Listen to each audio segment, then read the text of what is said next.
Is this really true? Do Japan's married couples really stop having sex? Sounds unbelievable, right? But the data says it's true. Japan has one of the lowest sexual activity rates among married people in the world. Even young couples, in their 30s, report going months, sometimes years without intimacy. Why is that? Is it about love, or is something else going on? In Western cultures, sex is often seen as a core part of a healthy relationship. But in Japan, things work differently. Marriage is less about passion and more about roles, duty, and peace. It's not that Japanese couples don't love each other. It's that they express it differently, sometimes, without physical touch. So let's explore why this happens. Is it culture, pressure, or something deeper? What does closeness even mean in a Japanese marriage? Global norm versus Japanese reality.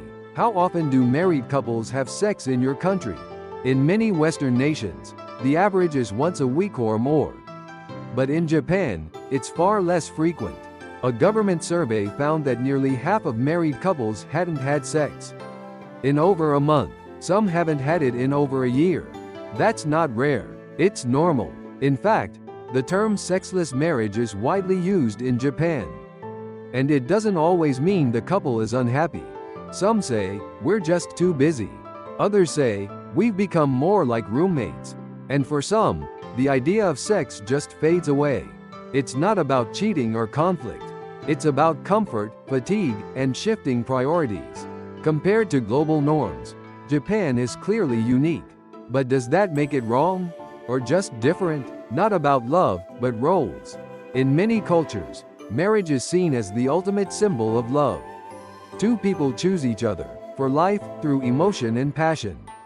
But in Japan, marriage has a different meaning. It's often about social roles: husband, wife, father, mother.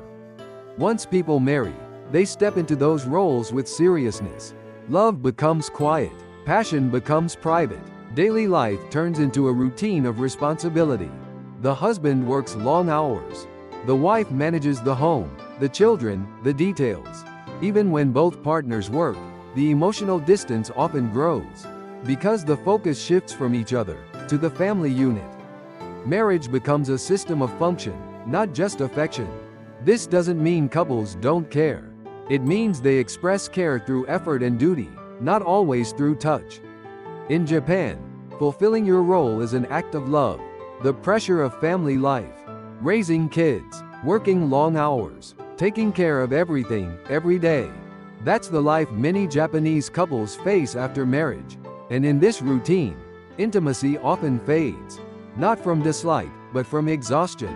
When a husband comes home at midnight, and the wife has already put the kids to bed and cleaned the house, who has the energy left for affection?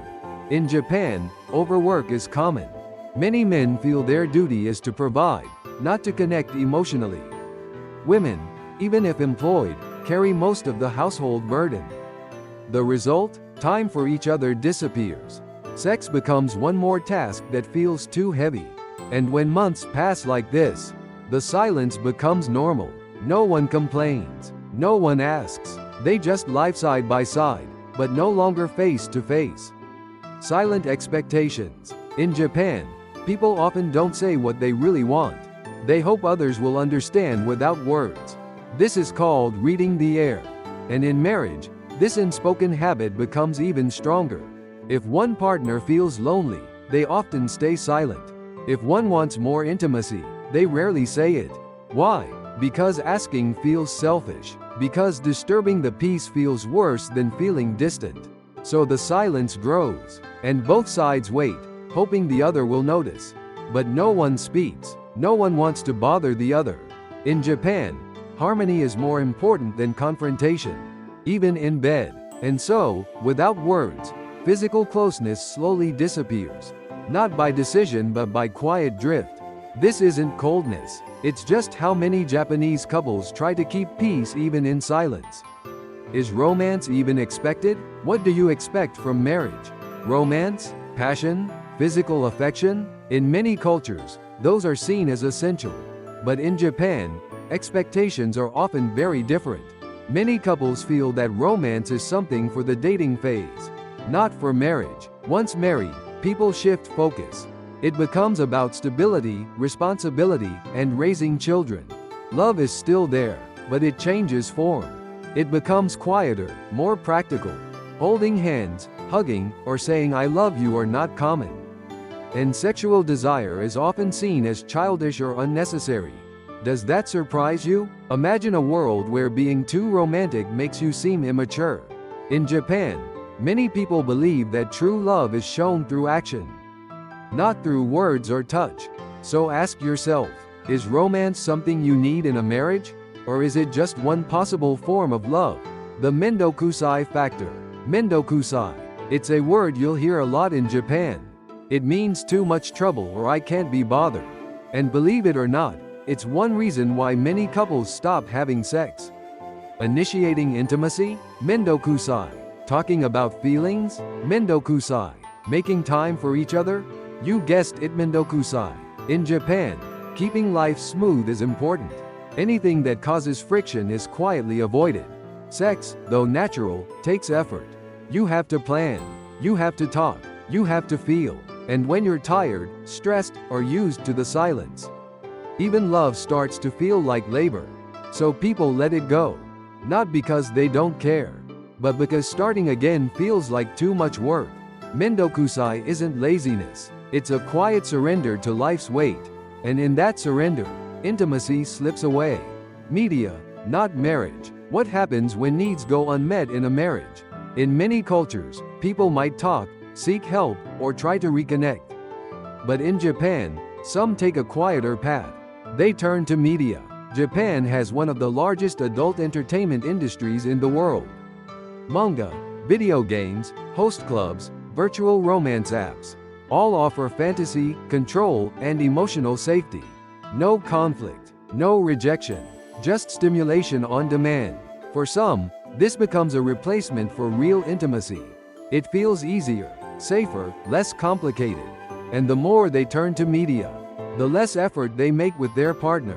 Not out of cruelty, but out of habit.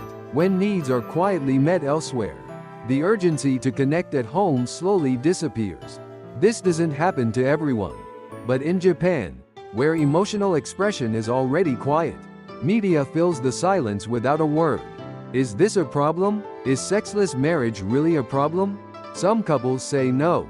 They're content, peaceful, and still care for each other deeply.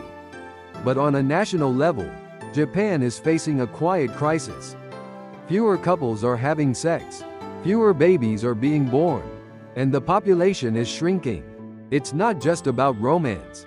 It's about survival. The government is concerned. Surveys ask why people aren't dating, marrying, or having children. Many answers repeat: too tired, too busy, too much pressure. But underneath those words is something deeper. Emotional disconnection. Not just between couples, but between people and the idea of intimacy itself. Japan's crisis isn't loud. It's slow, quiet, and cultural. So the question isn't just why don't couples have sex? It's what does that say about modern life in Japan? Beyond stereotypes. It's easy to judge from the outside. No sex? That must mean they're unhappy. But reality is always more complex. In Japan, love isn't loud. It's quiet. It's a bentos made each morning. It's money saved in secret for the kids. It's staying together, even when no words are spoken. Yes, many Japanese couples live without physical intimacy. But that doesn't mean they live without care. Love in Japan wears a different face. And sometimes, no touch doesn't mean no feeling. Western ideas of passion don't always apply here. What looks cold from far away may be warm in its own way. So before we judge, we should ask, what does love mean to them? And what might it mean to us? Cultural habits like this may seem small, but they reflect big ideas. How does your culture compare? Let's share and learn from each other. Leave a comment if you'd like. And please like and subscribe for more videos like this. Thanks for watching.